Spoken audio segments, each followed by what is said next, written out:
এমনকি দেখতে পাচ্ছেন সাথে সাথে ভিপিএন ছাড়াই কিন্তু আমাদের ফেসবুক আইডি লগ ইন হয়ে গেল। আজকের এই ভিডিও দেখাবো কি আপনারা খুব সহজে ভিপিএন ছাড়াই ফেসবুক ব্যবহার করবেন। তো ভিউয়ার্স, আপনারা প্রত্যেকে জানেন বর্তমানে কিন্তু সরকার থেকে ফেসবুকটা বন্ধ করে রাখা হয়েছে। এমতো অবস্থা আপনারা চাইলেও ফেসবুকটা ব্যবহার করতে পারছেন না। তো যারা মতো ফেসবুক ব্যবহার করছেন তারা অন্য দেশের ভিপিএন সার্ভার কানেক্ট করে তার মাধ্যমে কিন্তু ব্যবহার করছেন। এতে করে আপনার আইডিটা যে কোনো সময় লক বা ডিসেবল হয়ে যেতে পারে।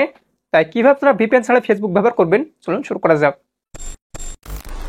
তো ভিপিএন ছাড়াই ফেসবুক ব্যবহার করার জন্য সর্বপ্রথম আপনার ফোনের প্লে স্টোরে আপনারা চলে আসবেন। যাদের মূলত আইফোন তারা অ্যাপ স্টোরে চলে আসবেন। আসার পরে সার্চ বারে আপনারা ক্লিক করে দিয়ে এখানে আপনারা লিখবেন অপেরা মিনি। তো অবশ্যই ফার্স্ট অপেরা মিনি লিখে আপনারা সার্চ করে দেবেন। তবে সেক্ষেত্রে অপেরা মিনি অ্যাপটি চলে আসবে। অবশ্যই এই অ্যাপটি আপনারা ইনস্টল করে নেবেন। ইনস্টল করার পর দেখতে পাচ্ছেন ওপেন অপশন, ওপেনে ক্লিক করে দেবেন। ক্লিক করে দেওয়ার পর এইখান থেকে আপনি একটু অপেক্ষা করবেন। তবে সেক্ষেত্রে ফার্স্ট লক্ষ্য করবেন এরকম ইন্টারফেস চলে আসলে নিচের দিকে এলো অপশন আপনারা ক্লিক করে দেবেন। তারপর ভার্স এখান থেকে আপনারা কন্টিনিউ অপশনে ক্লিক করে দিবেন। তারপর আবারও কন্টিনিউ অপশনে ক্লিক করে দিবেন। সাবস্ক্রাইব করুন আমাদের চ্যানেলটি, পাশের বেল আইকনটির উপর ক্লিক করে অল সিলেক্ট করে দিন পরবর্তী ভিডিওর নোটিফিকেশন সবার আগে পাওয়ার জন্য। ক্লিক করে দেওয়ার পর এরকম ইন্টারফেস চলে আসলে উপরের দিকে স্কিপ অপশনে ক্লিক করে দেবেন। তাহলে ফার্স্ট এখান থেকে লক্ষ্য করবেন সার্চ করার অপশনটি চলে আসবে। এবার আপনি এখান থেকে সার্চ অপশনে ক্লিক করে দেবেন। এমনকি এইখানে আপনারা লিখবেন ফেসবুক লগ ইন। তো এখান থেকে আমি ফেসবুক লগ ইন লিখে সার্চ করে দিচ্ছি, একে আপনারা ফেসবুক লগ ইন লিখে সার্চ করে দেবেন।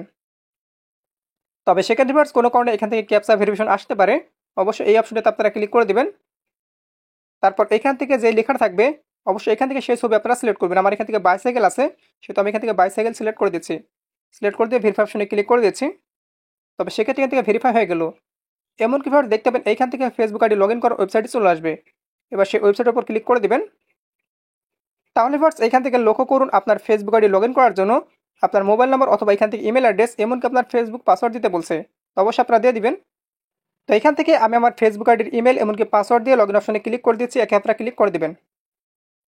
তবে সেক্ষেত্রে ভিউয়ার্স এখান থেকে আপনারা দেখতে পাচ্ছেন নট নাও অপশন, সেখানে ক্লিক করে দেবেন। এমনকি দেখতে পাচ্ছেন সাথে সাথে ভিপিএন ছাড়াই কিন্তু আমাদের ফেসবুক আইডিটা লগ ইন হয়ে গেল। এবার আপনি খুব সহজে আপনার ফেসবুক আইডিটা ব্যবহার করতে পারবেন। তাছাড়া ভিউয়ার্স এখান থেকে আপনারা নোটিফিকেশন অপশনে ক্লিক করতে পারেন। এমনকি যেরকম নোটিফিকেশন আসে ফেসবুকের সমস্ত নোটিফিকেশন কিন্তু আপনারা এখান থেকে পেয়ে যাবেন। এছাড়া ভিউয়ার্স এখান থেকে আপনারা ভিডিও অপশনে ক্লিক করে দিয়ে খুব সহজে ভিডিও দেখা, পাশাপাশি ভিউয়ার্স এখান থেকে হোম অপশনে ক্লিক করে দিয়ে নিউজ ফিডগুলো আপনারা খুব সহজে দেখতে পাবেন। আর এইভাবে যদি আপনি আপনার ফেসবুকটা ব্যবহার করেন তবে সেক্ষেত্রে আপনার আইডি কোনো ধরনের ক্ষতি হবে না, যেহেতু আমরা কোনো ধরনের ভিপিএন কিন্তু ইনস্টল করিনি। স্বাভাবিকভাবে যেভাবে ফেসবুকটা ব্যবহার করা হয় আমরা কিন্তু সেরকমভাবেই ব্যবহার করছি।